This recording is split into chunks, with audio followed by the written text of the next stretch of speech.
o te fia lava e whaafeilo e atu I le pa ia ma le mamalu o le au whaafonga le nei tae au le ngata I le tātou e kālesia. Ia e whapea fo I tātou pa anga masani le nei ala ata.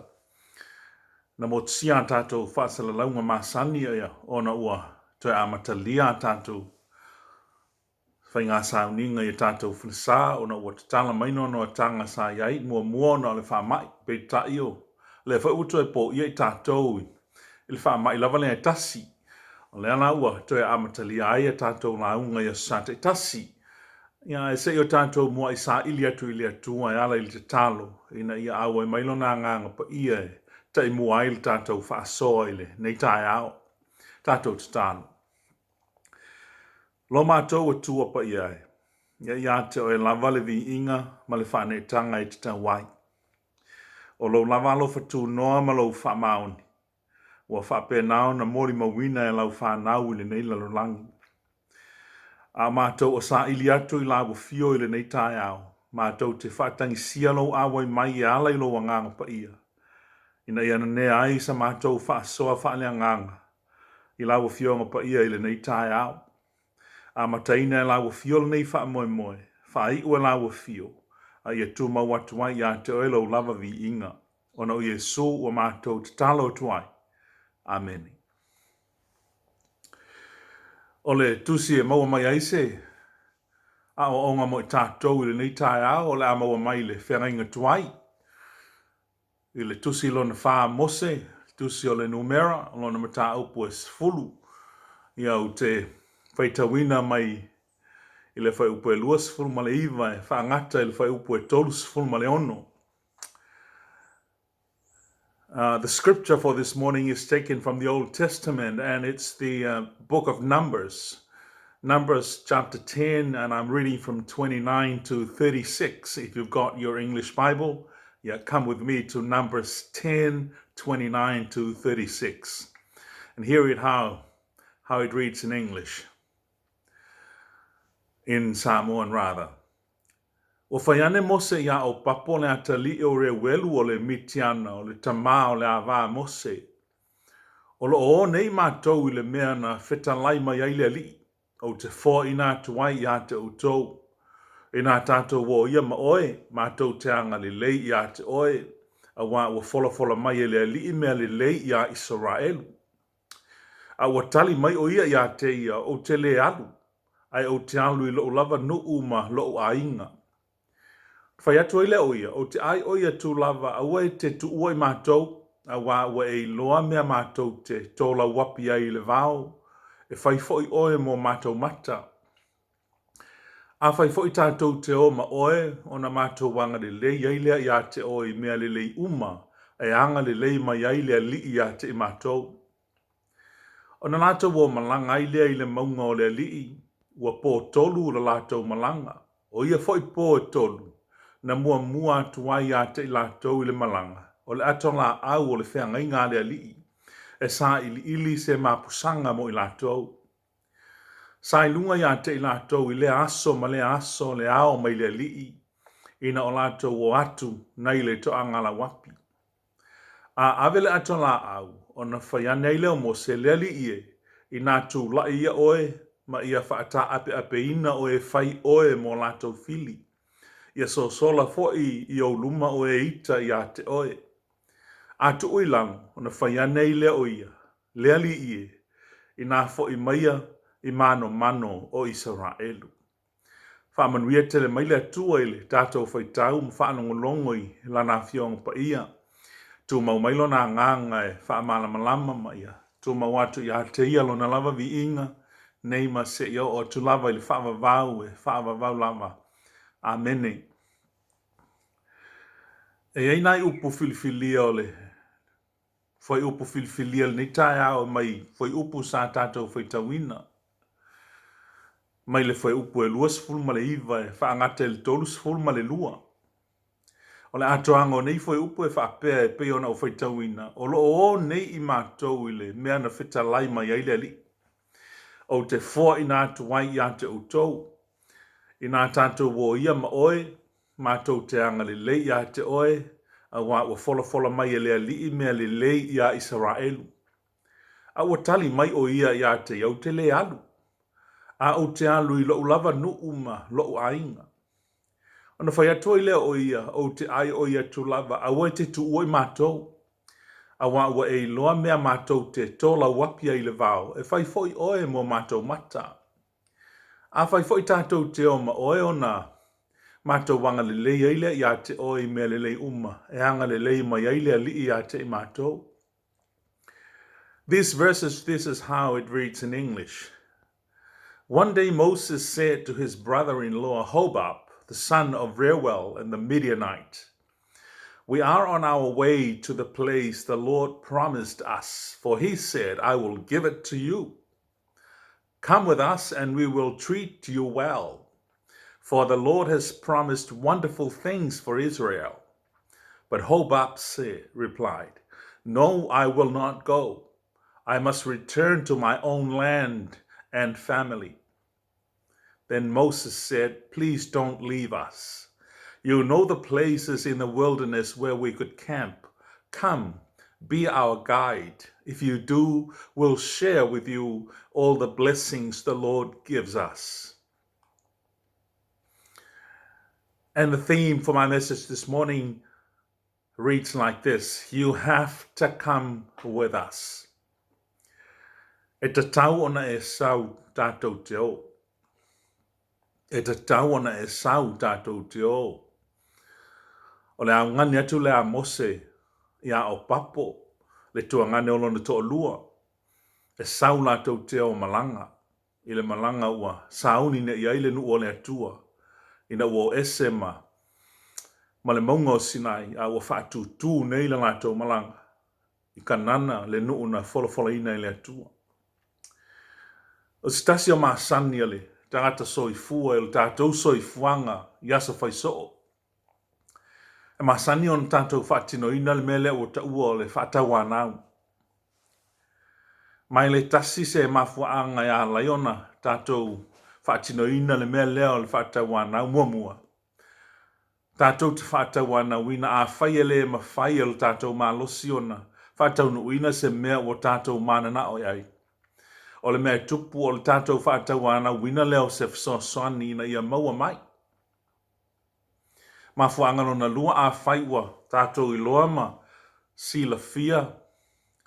Se mea e manui ai se istangata o na tātou whaatawana wina lea. O lea tangata na te whaatino ina se ngānuenga. Pe whaasino I ai se mea o mawai lea manuia. Ina ia maua mai ai se manuia ele ngata mo ia malona ainga. A o se manuia lau tele mo istangata. Mai fōlinga mai e, whape nāle to I ngā whaatawanau lea ua whaatawana wina I e Mose, le taula lea leo o papo e peona iai le talan tātou whaitawina I le neitai au. O papo le tuangane o le to lua Mose, o Sepora. O papo ma Sepora, o le whanau o le staulanga mitiana I ngoa I are welu. E leo o tangata Israelu. Pe tai o lea ua iai tutonu o le li o tangata Israelu, ona o le latou pitanga I a Mose. E wila I leo ni tangata Israelu, a o I latou o whanau a Aperamo. O le tala e peona iai le whenga inga tuwai na ua maliu ia Sara le awa Aperamo. Ia le tinao Isaako. Ona toi whai a wale o Aperamo I le whine ingoa ia Kitura. Ma mawaile isi ana whanau. O le tangata I ngoia mitiana le isi tangata o le whanau a Abraham. Le ai tupunga mai ai tangata mitiana e peona I ere welu ma lona ainga. O lātou lava o whanau a Abraham. O lona winga, o lo iai lava le lātou pi tanga I tutonu le li o le whanau o le tua. E ui ele o ni lātou on tangata Israel moni. O le tusi o numera le sa tātou whaitau ina, le o sa uni le nu o le tua lātou te tu ua le maunga o Sinai. Ai oa, anga ia tu nei I kanana le nuu na fola ia ile tua ia Aperamo o le a ia foai I lana whanau. Le ua maea le tusi ngā ingoa ma ua maua le whaitau a whai o le nuu. Ma o le o sauni o le a o, ua maea whai ona whaatu langa le nuu e whaasolo solo I tu a inga e sifuruma le lua o Israelu. Ia he mua lava le ato la au o le whengainga. Fōlinga mai e Paul tangata lea e leo iai le whaatulanga ino le nu. O papo, le tuangane o se pora le, to o lua o mose. Mai fōlinga mai fōi e le iai se manatu o papo e alu le malanga ale nu o le tua le whaatutua nga i kanana. Sa manatu o papo e toi fōi mitiana i lona ainga, a wai tele fōi li tamau ainga o lona ainga. A o le ala ua whaatau ana ue mose, le to o lua o lona tua fine, e sau la tau te o i le malanga. Ai eini mafua angata ua lava na laiona ma na o mose ia o papo, e sau la tau te o. Le fai mai eil tātou manatu o tu, e ta tau ona e sau tātou te o. You need to come with us. Mua fai mai mose. O lo o nei mātou i le mea na whitalai mai eile li, o te fua inatu ia te o tau. Ina tātou o ia ma oe, sau tātou te o mātou te anga le lei ia te oe, a wā ua fola mai e le li, mea le lei mo Israel. O le mana o mose mo o papo, ina ia a wai o papo i le whaasoa ina o manui o Israel o mai le tua. O le mea moni e ui o papo o le tangata mitiana, e leo toe tau e se ina o papo, it's Stonewall ainga mose. O le ua avea o ia matangata o le ainga o le tua. O le ua talano na ngafa it's Stonewall Israel. Ia ai talane fo i le ngafa i leo stama i ngafa le, ngafa o papo. O le ngafa e ngata ai ngafa. O le ngafa o papo e tau ia mose le perfeta po le au na le tua. A mai mose ia o papo. O leo la mato wo na ia whaatau nuu le fololanga o le mato tua na te fua ina mai a te mato le nuu o kanana o le nuu na folofolaina o le nuu e tafe ai le suasusu malimeli. Ai a whaia te fia whaasoa i manui o Israelu. O na e saule tātou teo. O leo uta watu e mose ia o papo e leo se isi lava e ona le folfolanga lea o le folfolanga lea tua o le langi ma le langi. O ia o lea tua e pule i me uma. O ia o lea tua e sili ese lo na alofa e sili ese fo ilo na wha maoni. O mai mose ia o papo. A whai fo i tātou te oma oe o na mātou wanga le lei eile ia te oe mea le lei uma e anga le lei mai eile li ia te mātou. E le tau mate ua, ma sani le lei o papo e winga ma mionga mose le to lua lona tua fini. Ma e ui ina ele i manao o papo e alu, a ua i loe o papo o mose o le tangata a mio tua, o i o stangata lofa ma stangata wha maoni. A fai o leo polo i mose ia ia lato te o e anga le lei ia te ia. Ua mautinua le lava o papo le wha maoni o mose. Mai le tau mate ua ngau sialo na loto, ma ua wai mai ona talinga mano na wha moe moe, wha tau ana tua tua mose, wha tau ana ua mose le au na le tua.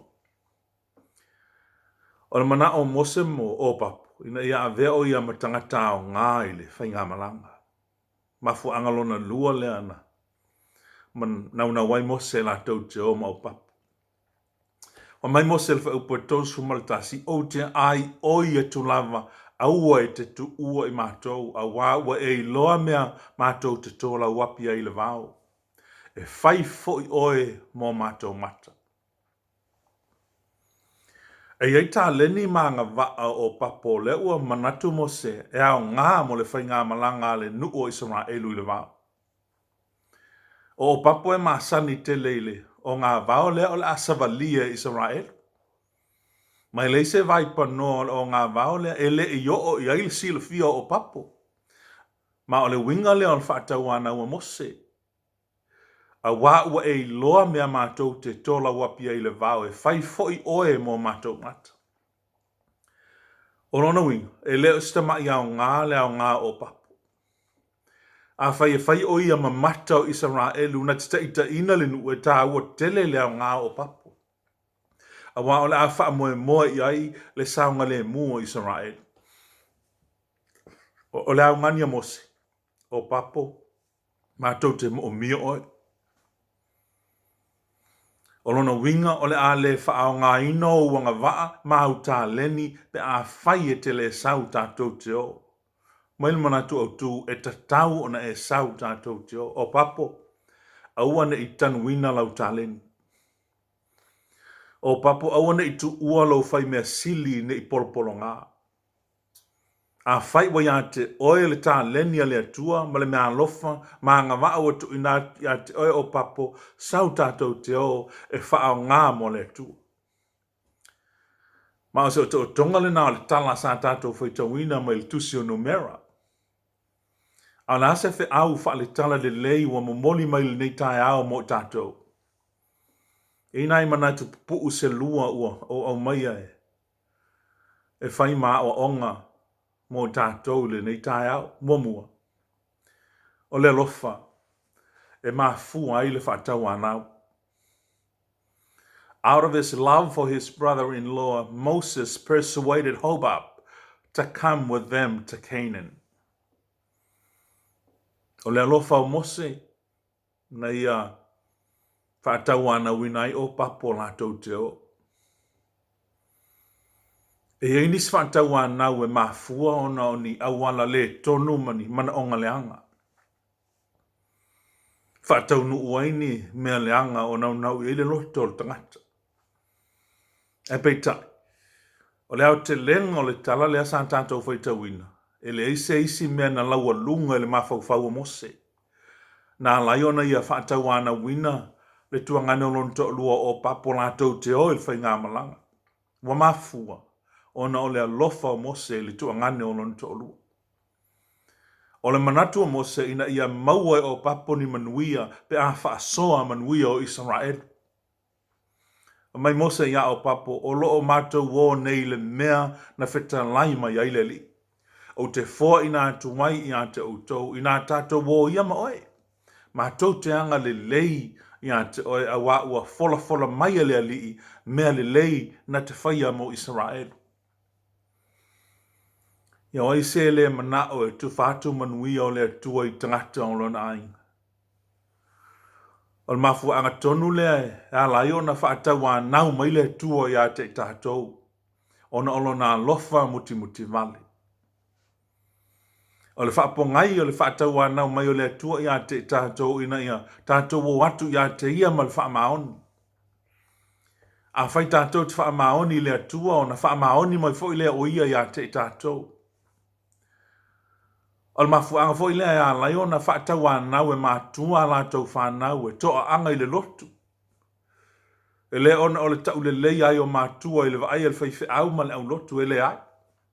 E mafua ona o le alo lofa o mātua ina ia i loa e whanau o na whaamua le atua i me uma. Le nganga fo i leo le li o Yesu na ia whaatau a nau mai ai.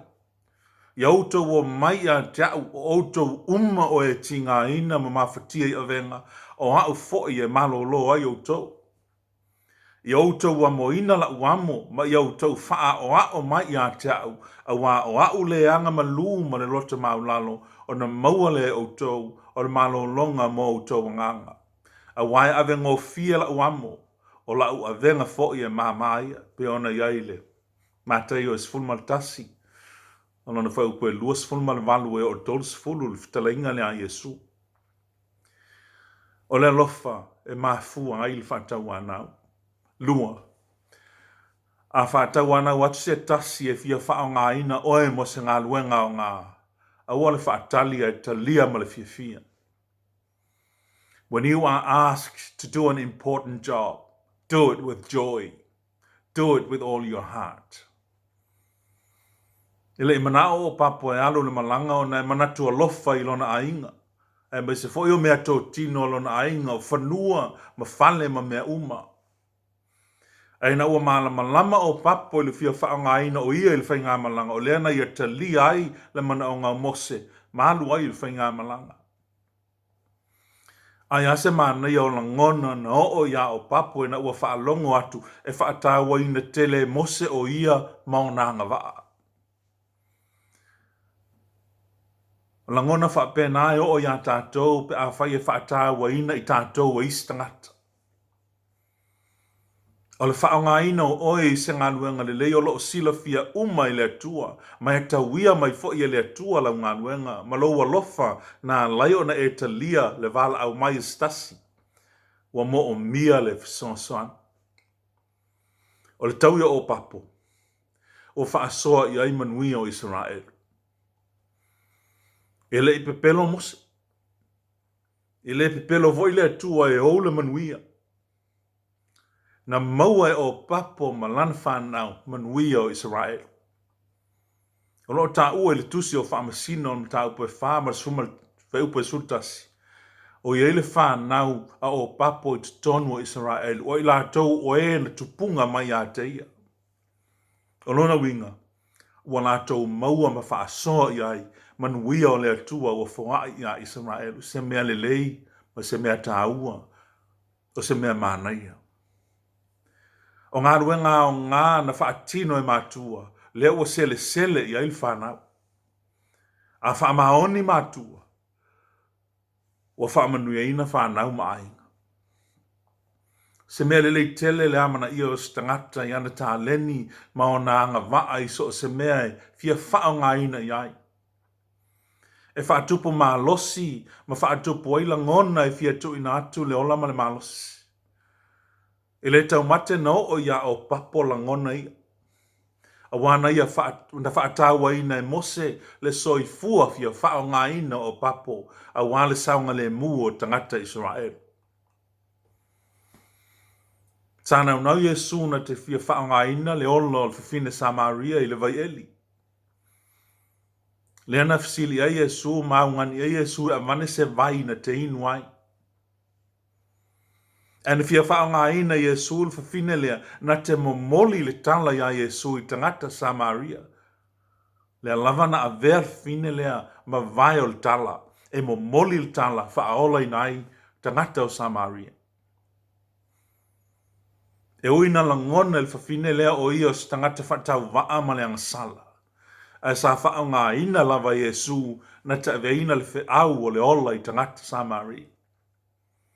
E le itoe whaatafa le fafine lea I lona wala awina lea ua fina ngalo a Yesu mo ia na te whaia.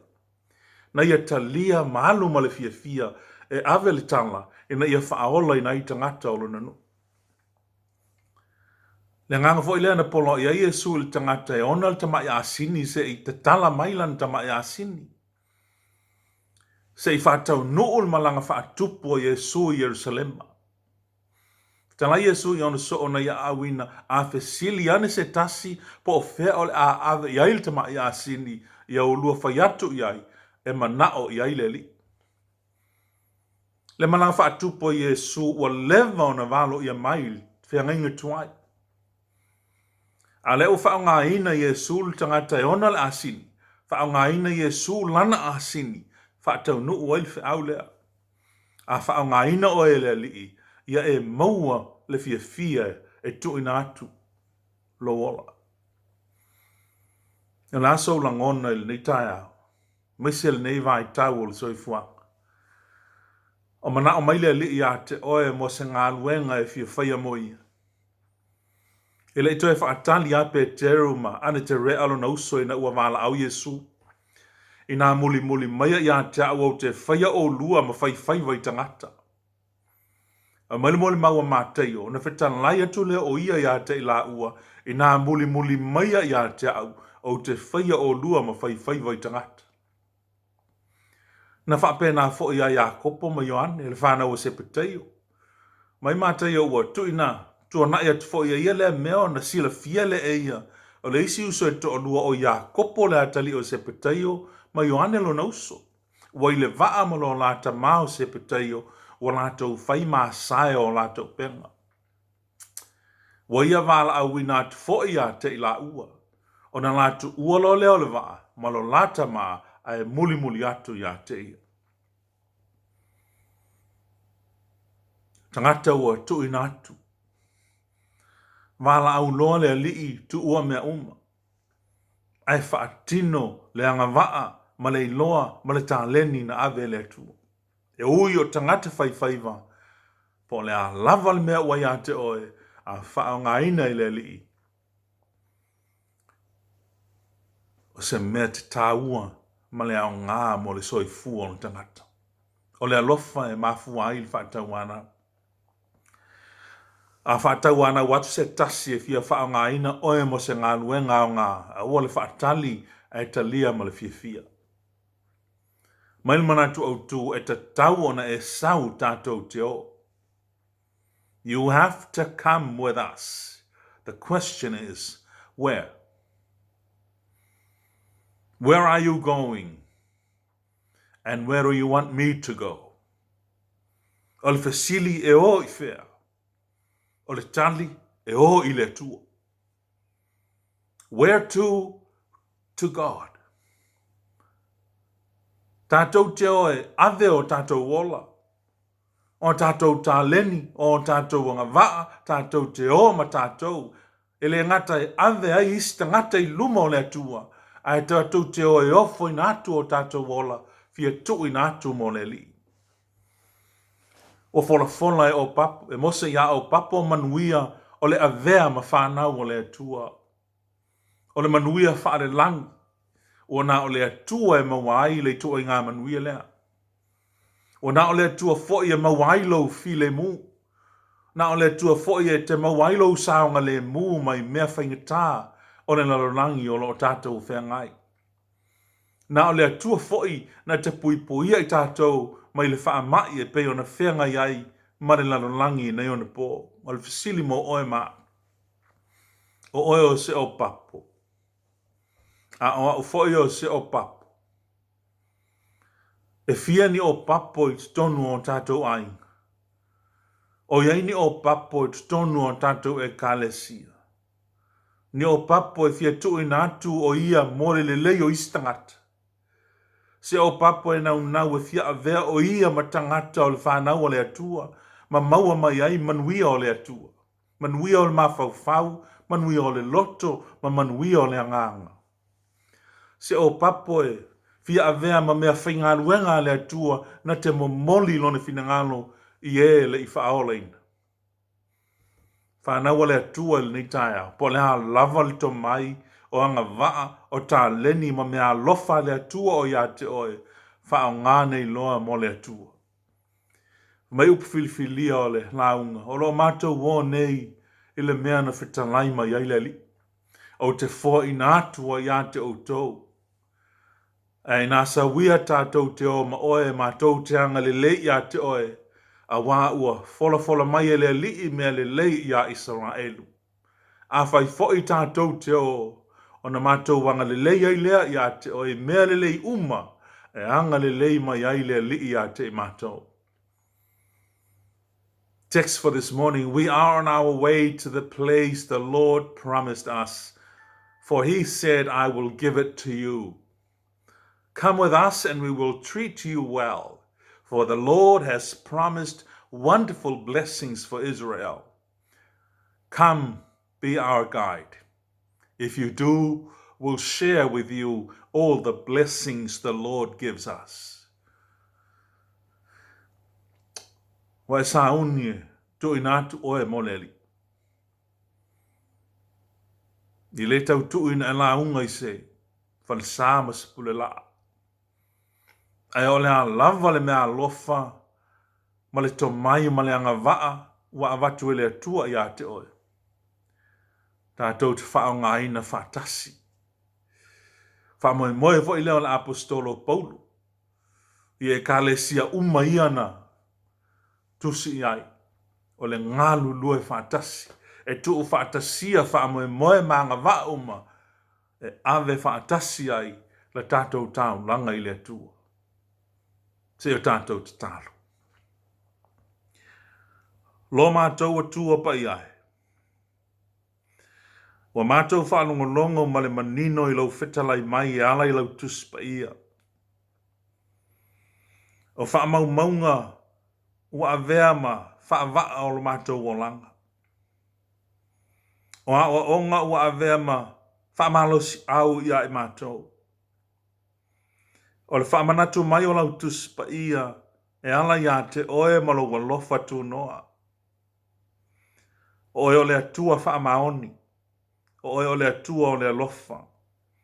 E ao fo'i lai li tangata o na tali atu, e pea ona e mua i alofa mai. Mātou te whaafitai mo o manuia sa mai. Tonu o mātou a inga te ito tasi ma mātou e kālesia. Whea lavas whaapot putonga o lo tau tu ai lau whanau. Ua whapena lava o na whaalia lo whamaoni. I mea uma mātou te iai. Ia sanga vi ia ma sanga vi ia oelo mātou matai. Pui ma malutia lau whanau le nei vai tau o le soifuanga. A wawa po ia le nalolangi whaamai le anga i nei ona po. Ai mātou te mauti noa le atua. O lo e iai whaatasi i a te mātou. Au mai o le toto Jesu Keriso le toto e pa ia. Sausawina i lau whanau umalawa. Ina ia mātou saunga le mu.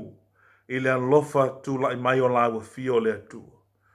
Anga le le ia i mātou uma le nei tu aso. Mana mātou mawhau ia te oele nei fo i vai aso. Ina ia tu mau pea o mātou nauta inga ia te oele atua. Whao ngai nai o mātou wola mo lau whi au ma lau ngāruenga. O le nāla mātou te talo, e a wala atu ia te oelo mātou wali i pele Jesu Keriso. Amen. Wha moe o le a whape nā ona tātou ma wa uma le nei foi vai aso, ia se vai aso file mu, lo nau tai mai ia tātou malo, ia male soifua malo loina. Ina ia tātou ustaipea, ia i whaatanunga, ma tia ma inga ua au mai, pui ailo tau soifua maloloina. Ia tātou whaamoe le atua, na te au mai a te tātou le malosi, ina ia mawhai ai, tātou whaonga ino tātou wola, tu ina atu mo ia ma lona lava finangalo. Soifua ma ia manuia.